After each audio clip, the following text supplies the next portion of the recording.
भारत द्वारा पाकिस्तान पर जवाबी कार्रवाई के बाद नादिया में भारत बांग्लादेश सीमा लगभग शांतिपूर्ण हो गई है। नादिया में भारत बांग्लादेश सीमा लगभग 100 किलोमीटर तक कटीली तारों से ढकी हुई है। कुछ महीने पहले दूसरी तरफ के भारतीय बांग्लादेशियों के उत्पीड़न से तंग आ चुके थे। रात होते ही चोरी और डकैती शुरू हो जाती थी। वे रात में नींद का फायदा उठाकर घरों में घुस जाते थे और पशुओं से लेकर घरेलू फर्नीचर तक सब कुछ चुरा लेते थे। इसके अलावा तस्कर आसानी से सीमा पर लगी कटीली तार को पार कर भारत में प्रवेश कर सकते हैं। वह बुरे काम करते थे। उन्होंने सीमा पर अमानवीय अत्याचार किए। वहीं सीमावर्ती क्षेत्रों में रहने वाले लोगों का दावा है कि अब वे काफी निश्चिंत हैं। गौरतलब है कि बांग्लादेश से भारत के अलग होने के बाद से नादिया में भारत बांग्लादेश सीमा पर तनाव काफी बढ़ गया है, जिसके बाद भारत ने पाकिस्तान की आतंकवादी गतिविधियों के खिलाफ जवाबी कार्रवाई भी शुरू कर दी है। वे एक के बाद एक असफलताएं देने लगे। ऐसे में गृह मंत्रालय के निर्देश पर देश भर की संवेदनशील सीमाओं पर बीएसएफ की निगरानी भी बढ़ा दी गई है और इसी तरह नादिया में भारत बांग्लादेश सीमा पर भी बीएसएफ निगरानी कर रही है।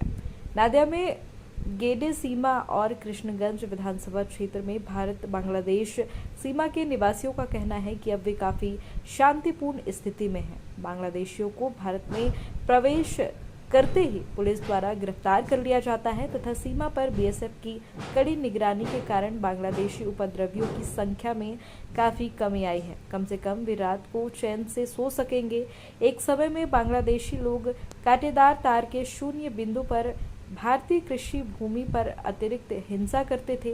वे फसलें लूट रहे थे। यदि मवेशी खेत पर होते तो बांग्लादेशी अपराधी चुपके से घुसकर उन्हें चुरा लेते। इस बार बीएसएफ की अतिरिक्त निगरानी के कारण बांग्लादेशी अब ऐसी गतिविधियां नहीं कर पा रहे हैं। सीमावर्ती इलाकों के लोग चाहते हैं कि ये निगरानी जारी रहे ताकि बांग्लादेशी कभी भी सीमा पर आकर उनके दांत खट्टे ना कर सके।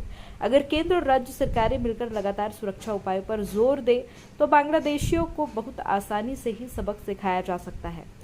एक तरफ से ये कहा जा सकता है कि बीएसएफ की गतिविधियां स्पष्ट रूप से भारत और पाकिस्तान के बीच मौजूदा स्थिति पर निर्भर है। आने वाले दिनों में बीएसएफ सुरक्षा के मद्देनजर भारत बांग्लादेश सीमा पर निगरानी बढ़ाने जा रही है। আমাদের সীমান্ত এলাকায় বসবাস। এই সীমান্তে আমরা ওপারে যখন আমাদের জমি জায়গা আছে চাষাবাদ আমরা করতে যাই তখন কিন্তু চাষ করতাম একরকম আর এখন চাষ সম্পূর্ণ আলাদা হয়ে গেছে।